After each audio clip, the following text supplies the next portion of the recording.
Hi, folks. You're with Tacitus today, your pushback channel. Thank you for joining this audio live stream.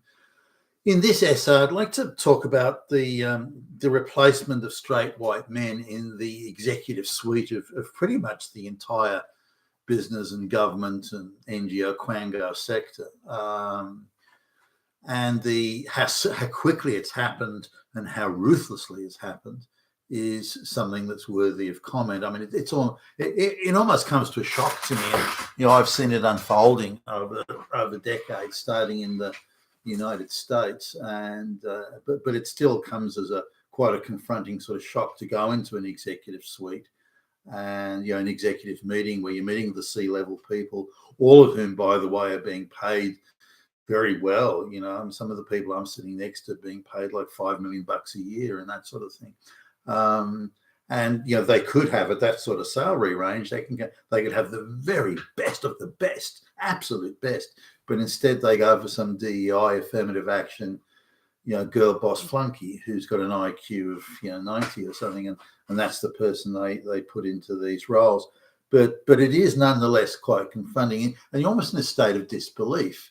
No, it can't be happening. I'm in a dream, and this is not really happening. I'm going to wake up, and the world will be sane again. But that's not how it is. Now, this is not an issue of as they would have you believe, the propaganda would have you believe of, well, we just have equity and equality and this and that, and the goodies have to be shared out evenly, and so on. It's not an issue because the only people who were being replaced were the straight white males. Only they were the ones that were getting replaced. So anyway, so I'm at a meeting, and just before I go to this meeting, they introduced this Indian chick who just arrived from India and who was given quite a senior job.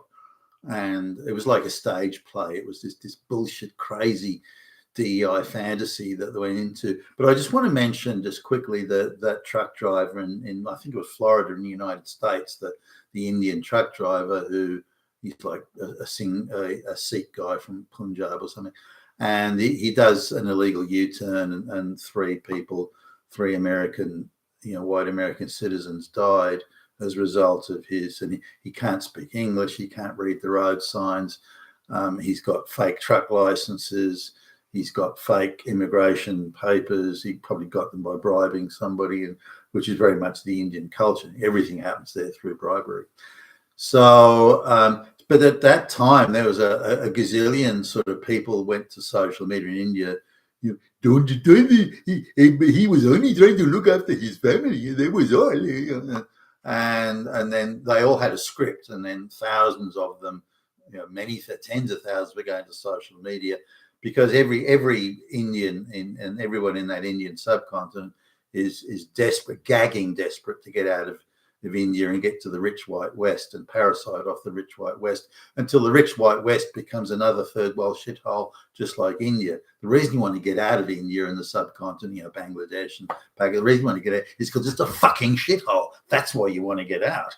But you're going to turn the West into a shithole because there's over 2 billion with a B people wanting to get out of the Indian subcontinent.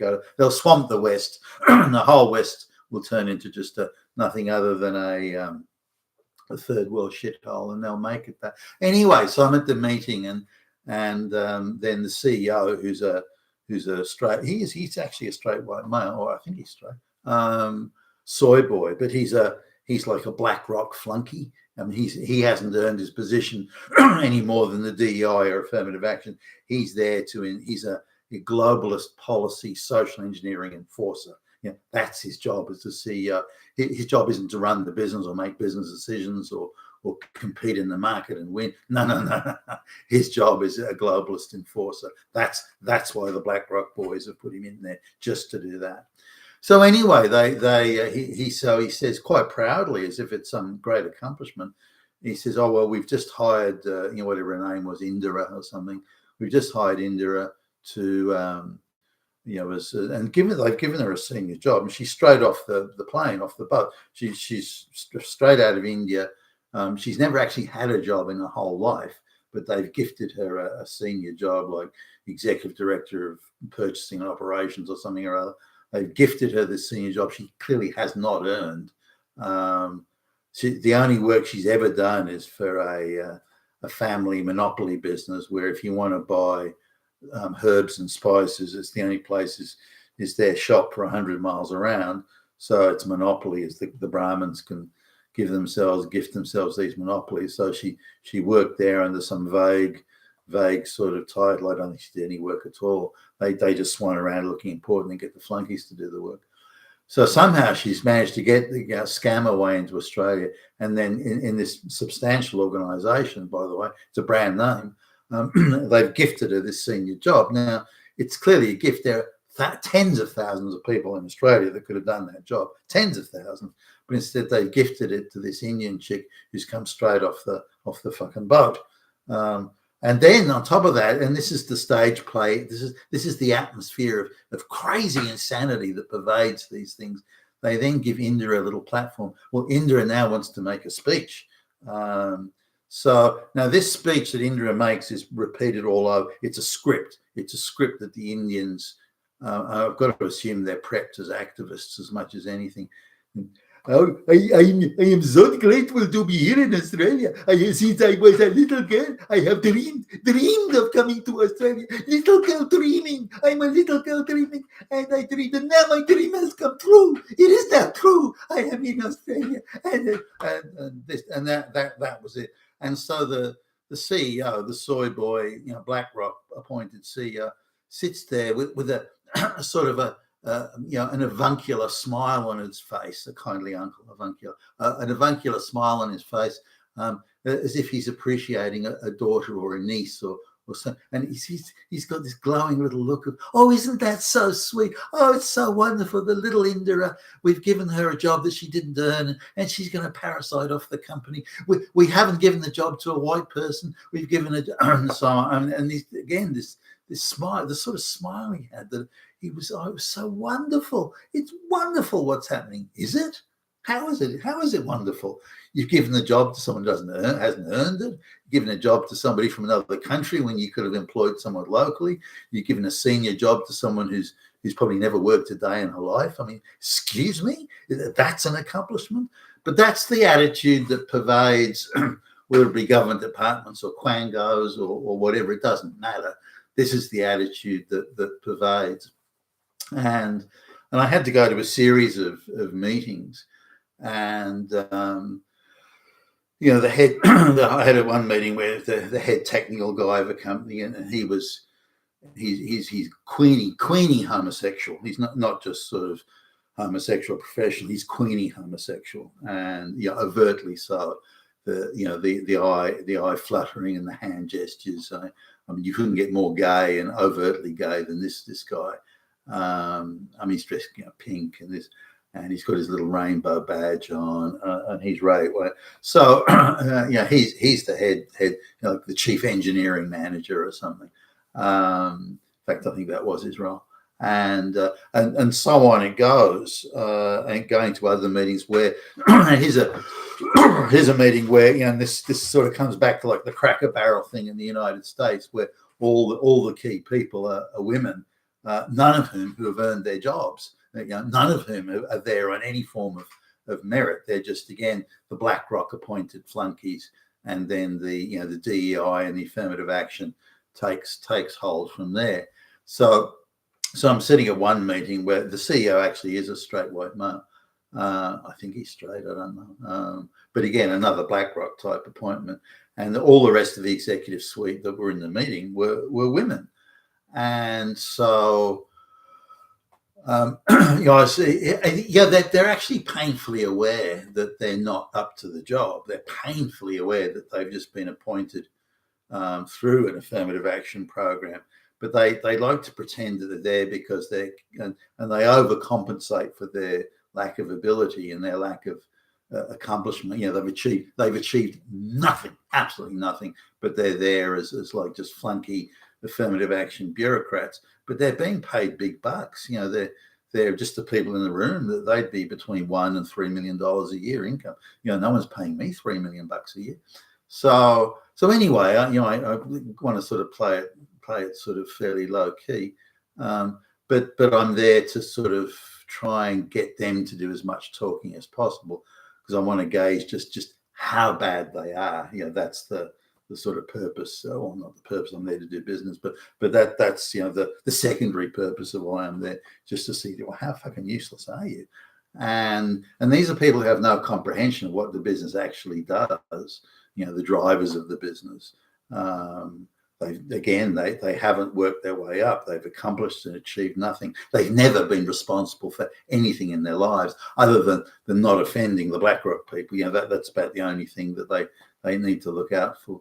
And they're there on these big buck, big paying jobs, and they're beyond pathetic. They're beyond. I mean, if some of the stuff they were talking about, the way they were talking about it, and their grasp and comprehension of the issues. If I was the CEO, I would fire them. I mean, it wouldn't even be something I'd have to think about.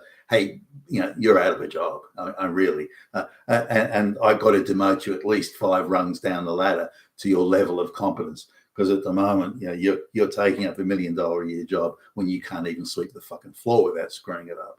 So this is now just tying this in. I saw some videos by the head marketing and operations people at Cracker Barrel, and here's a woman probably pushing 50, say 45, somewhere around there, and she talks like a teenage valley girl. Her ability to explain concepts and practical realities is about zero. They all come out of this fucking factory with the fake blonde hair, the overdone makeup. They bankrupted themselves by going to the dentist, or as the Europeans call it, they have American teeth. So now they look presentable. They're wearing designer label clothes, and they got all this sort of stuff. But the bottom line is they're fucking useless. You wouldn't hire them to sweep the floor or clean the toilet. But here they are in the executive suite pulling the big bucks. And this is probably as much as anything my concern. Not only have straight white males been kicked out of the executive suite, but they've been replaced by super low quality people and people with delusions of grandeur. One woman at the side, one of these meetings I was at, now she's a midget, this woman. I'd say she's 4'10", a very, very, very frail, but very, lightly built, slightly built, and very sickly. She but she insists in her fantasy world that if she wasn't a woman, if she was a man, she would be CEO of the biggest corporations in the world, because she's just one kick-ass chick. So you get this incredible overcompensation, this boss chick overcompensation, where they think that wagging their finger in your face is indication of just how good they are. Hey, I'm a kick-ass boss chick, and as imagine the women on that TV show, The View. How if they get someone on they disagree with, they do this finger wag in the face thing, or that attorney general chick from Rhode Island, the one that's trying to tell the cops. So you notice when the interaction, how they kept on wagging their finger in the cop's face. They have this strange moral superiority. And then you look at the reverse of that, where if there is a competent straight white male that somehow manages to get into the senior echelons or senior levels, they've hired them. It's almost like an accident. They treat the straight white guy, the competent one who has achieved and accomplished and is qualified and credentialed and has earned their way into that position. He's like a danger. He's a foreign object. No, we can't have him here. He's competent. He's qualified. He's accomplished. He's got achievements. We can't have someone like that here. We have to lower the standard, not raise it. And so, I've spoken to CEOs. Why did you get rid of Billy Bob or Jimmy Jack? Why did you fire him? Because the guy's like on probation for 6 months or something, and they kick him out after a few months. And so why did you do that? And I'll try and get the guy out for a coffee, the CEO out for a coffee or a chat, or even the human resources chief officer, and try and sort of wheedle out of them why did you get rid of this guy? Because as far as I can tell, especially if we in the business I ever share, if we've had dealings with him, I can tell pretty quickly if the guy's competent or not. Takes me 5 minutes. So why did you get rid of the guy? Was it because he was lazy and was incompetent? No, he was good at his job. was he, he wasn't incompetent? No, he was good. He did. So maybe, he came in drunk and staggered around drunk or something. I was like, no, he was, very well presented, very well behaved, and he was came in early and he left late. He's a hard worker. And okay, well, maybe he didn't follow direction or something. Maybe he was, refusing to accept direction. No, he did what I told him to do. No. Like, so they can't point to anything that in a merit-based workplace, they can't point to anything that would be the cause of him getting fired. That they can't point to anything like that. Did he grab the ass of one of the chicks in the office? No. He's very well behaved, very respectful. So why? I'm summarising and paraphrasing here, but why did you get rid of him? I don't know. It just didn't feel right having him around, just didn't feel right. I don't know. I was worried that the low IQ black lesbian chicks who we've over promoted, I was worried they might get a bit upset by having a hardworking white guy around them, might make them feel bad or something. I was a little worried. I don't know. He just didn't kind of fit in. That's all, So we let him go. But so they've let a competent, qualified, hardworking, high accomplishing, straight white male. They've kicked him out because well, they don't really know. It just didn't feel right. That sort of thing. Now that same attitude of look, we've hired an Indian chick straight off the boat who's never worked a day in her life and given her a senior job on big bucks because, well, it just feels right. I don't know. It just feels right. That sort of attitude. And that is killing the West, and it's reducing standard of living all over, in all directions and in all ways. You've been with Tassus today, your Pushback channel. Thank you for listening.